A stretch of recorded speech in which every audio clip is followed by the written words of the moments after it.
Jamii hii inaishi porini na wanaishi kwa kula matunda, mibuyu, nyama, asali na mizizi. Maisha yetu tunaishi porini, kutafuta kuwinda kutumia mshale. Wanyama wadogo wadogo na wanyama wakubwa hata kufugwa hatuna. Sisi tunaishi porini. Tunatafuta tu chakula. Wanaishi kwenye nyumba zilizoezekwa na nyasi, na inaponyesha mvua wanakimbilia kwenye mapango yaliyotengenezwa na miti pamoja na mawe. Sisi nyumba zetu kipindi hii mshale ukiona hivi, kila mshale inaua mnyama wake. Hapa kuna mnyama. Kabila hili ambalo linawakilisha jamii ya Wahikosan ambao kwa Afrika wanapatikana nchini Tanzania, Afrika Kusini na Namibia, linasifika kwa kutumia vyakula vya asili kama asali, matunda na mizizi. Lakini kinachovutia zaidi kwa kabila hili ni ndoa yao, ambayo mwanamke ndio humuoa mwanaume.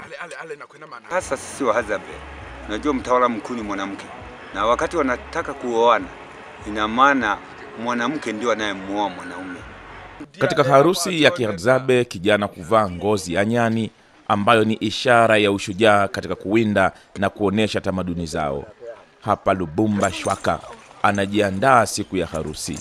Wazazi wa Shakwa kwa upande wao wanaandaa mahari ambayo kwa kawaida huwa ni shanga na asali. Wakati huo nyimbo za asili huendelea. Baada ya mahari hii kutolewa, wazazi wa binti hupokea na ndoa hufungwa rasmi. Mahali ndio tutakuwa tumeshatoa, na pia mahali ambapo tunatoaga mafungu ya ushanga, alafu asali na tumbaku kidogo. Jambo pekee katika mahari ya Kihadzabe ni kuwa mahari hii haina mwisho. Hapa Shakwa amefunga ndoa na anatakiwa apeleke sehemu ya kidari na nyama ya mguu wa nyuma kwa wake zake kila anapoua mnyama yoyote hadi wakwe zake watakapofariki dunia.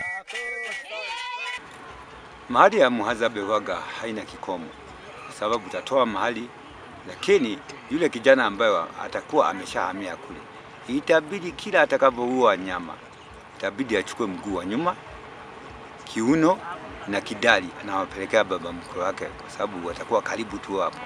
Nyama zingine ndio anawatawanya kwa watu.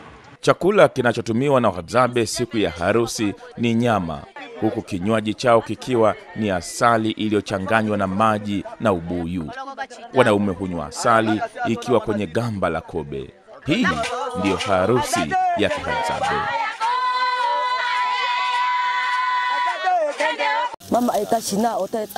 Hii jukumu la kujenga nyumba ni mimi na mtoto wangu. Kama nina wasichana wawili au wasichana watatu, ni mimi na watoto wangu. Kwa hiyo sisi wenyewe tutakamilisha hiyo zoezi la kujenga nyumba, sio wengine. Kwa hiyo wakati mimi naendelea na kazi ya ujenzi, mume wangu atakuwa ameenda kwenye majukumu mengine. Mimi kama nitakuwa na binti yangu, yeye atakuwa ananisaidia kwa kazi vidogo vidogo. Kijadi sisi Wahadzabe ndio wanawake huwa wanajenga nyumba, sio wanaume. Kwa hiyo wakati sasa mimi naendelea kujenga na yule binti anaendelea kujifunza kujenga nyumba, baadaye na yeye ataanza kutengeneza ndogo ambaye haiwezi hata yeye mwenyewe hawezi akaingia, ni ndogo tu. Kwa hiyo anaendelea kujifunza kama jinsi anavyoniona mimi mama yake ninavyojenga. Kwa hiyo kadri anavyoendelea kukua, basi atakuwa na uzoefu wa kujenga nyumba. Hii nyumba inaweza ikakaa miaka 4. Utakuwa unatoa majani ya kioza, unaweka mengine mapya. Kuna design nyingi. Naweza nikatengeneza chumba na nikatengeneza sehemu ya kupikia.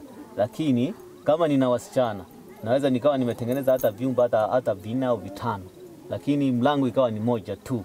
Mimi na mume wangu kama nina wasichana, tunaweza tukalala sebuleni, alafu wasichana wakalala chumbani kwa ajili ya kuwalinda kutokana na wanaume. Anaweza akaolewa na mwanaume ambao hata hawezi kulenga shabaha. Vijana kama nitakuwa nao, nitawatengenezea nyumba yao pembeni. Anasema mtoto wangu kama ataolewa na mwanaume, watashirikiana na